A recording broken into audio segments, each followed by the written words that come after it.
Hi guys, it's a beautiful day once again and welcome back to Dexter's World channel. When I start to this channel, I always very honest about what is going on in our effort to take care of different types of animals. And one of those animals that we considered as the source of income is raising chickens. Well, before we already have tried the free-range chicken farming, and we also have tried the conventional type of raising chickens. And when I say conventional type, we have to place them in a cage. We have to put them in a controlled environment. And I would like to discuss with you the pros and cons between these two aspects or these two methods of raising chickens. The first one is the free-range chicken, and the second one is the conventional, which is putting all the chickens inside the cage. Well, let me discuss first the free-range method. So the free-range method requires a lot of hard work. Why? Because we have to increase the number of people who will be watching over these chickens, because they can roam around, they can freely look for their food, and they are subject to the attack of the predators. Well, in my experience before, I really had suffered, extreme loss of chickens because the dogs were able to get in and ate all my breeder chickens, including the turkeys, including the other animals, and even the ducks. And I was so discouraged then. But then, of course, we have to address the issue. So my way of addressing it is to secure them during the night. So they are free during the daytime, but we have to secure them in a cage during the night. So there is no such 100% free range, because we have to still be controlling the movements of the chickens, especially during the nighttime. Well, in our new farm, I just allowed our chickens to perch on the trees, because the trees are more safer habitat for them during the night. But I experienced also some tragedies, because the lizards can get up and even get the chickens. So these are the factors affecting the free-range method. And aside from the security and safety of our chickens, the issue there is as well the animal welfare. If you are going to free-range your chicken, they're happy and they can act naturally. They can scratch and look for their natural food. And if they can do that, then you have lesser expenses for the food, because they are allowed to roam around and freely get their natural food. The only thing that I experience about this free-range chicken is that when the virus will come, I mean, if there are viruses, all of them will get sick because they are actually free, scot-free. So these are the pros and cons of the free-range chicken.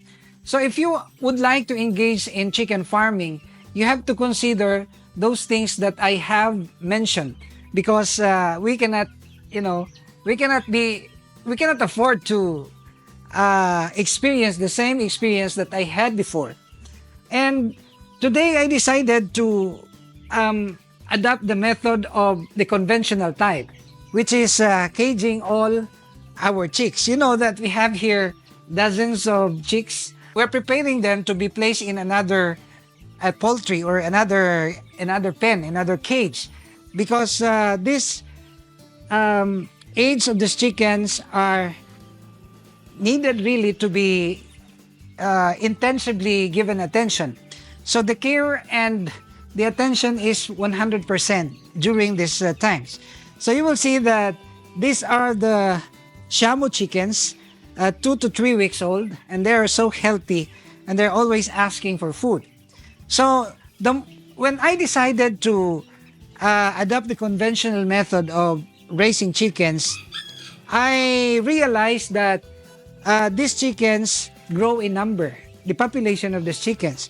Because if these young chicks will be allowed to roam around, then they will get sick, and sometimes they are eaten by the lizards. There are many lizards that are here. So I would like to share with you that if you don't have ample time, if you don't have that big area, or if your area is actually infiltrated with snakes and other predators, you better adopt the second method, which is the conventional type. So you have to cage them and be able to control their environment, control their movement, and also ensure their safety and well-being. Well, in lessening the expenses, I always advise my followers and even my friends to really adopt the feeding of asola. This asola is one of the best that you can give, especially when you are adopting the conventional type, or you are caging your chickens, because this asola contains high protein that it can also give nutrients to our chickens, especially the chicks.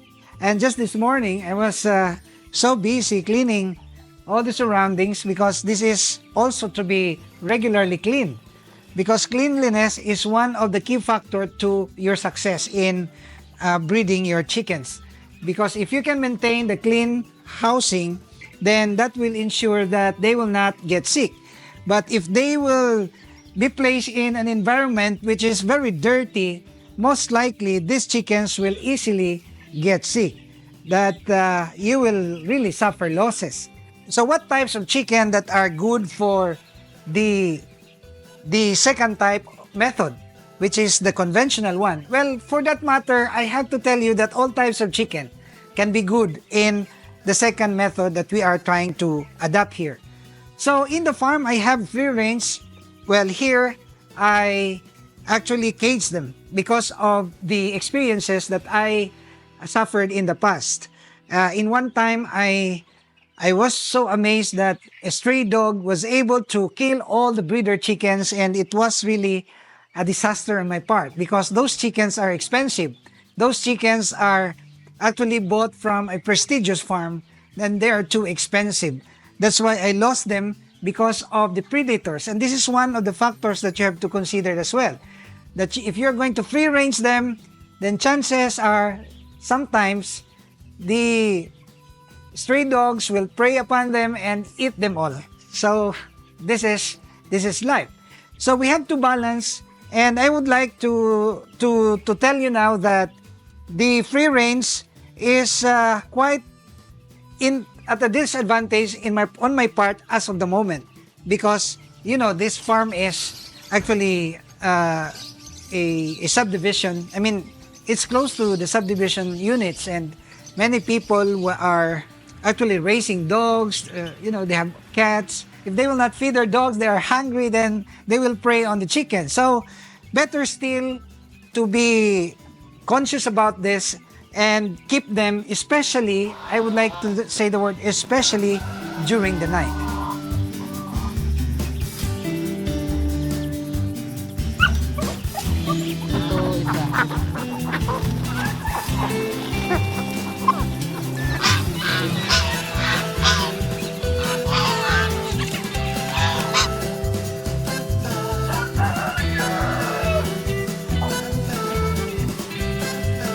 I have here the 1-month-old Shamo chickens, and I have so many of this now, reach around 50 of them, and I would like to say that they are not difficult to raise because they are very strong and sturdy. But then, of course, we cannot mix this to other breeds like the bantam chickens. It's not really good to mix chickens even of the same breed but different sizes. So we have to do always the sizing. So this is not good anymore to be mixed together with the small ones, because aside from they will bully the small ones, they will also trample upon during the night.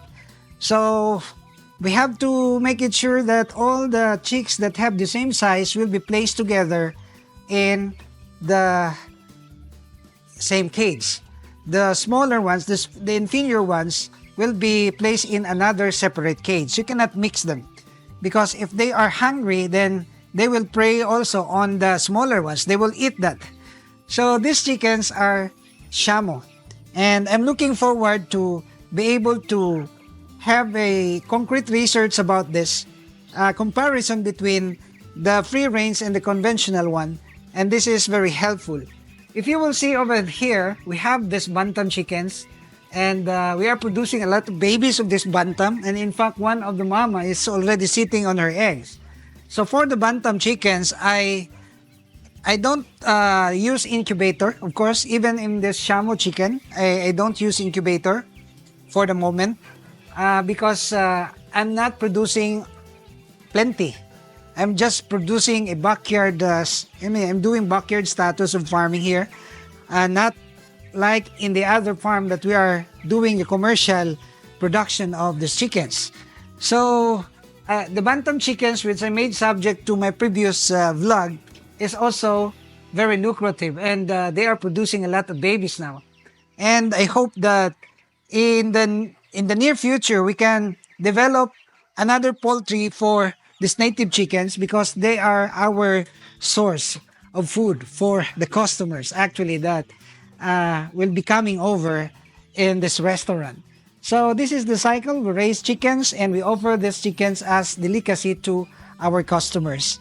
So watch for our next video. We're gonna have an update about this. And if you like these types of videos, then I would like to invite you to please subscribe and hit that notification bell, because we're uploading videos very regularly. And shout out to the members of this channel. Thanks for your support. And to our viewers, thanks a lot for your support. I would like to see you in the next video only here at Dexter's World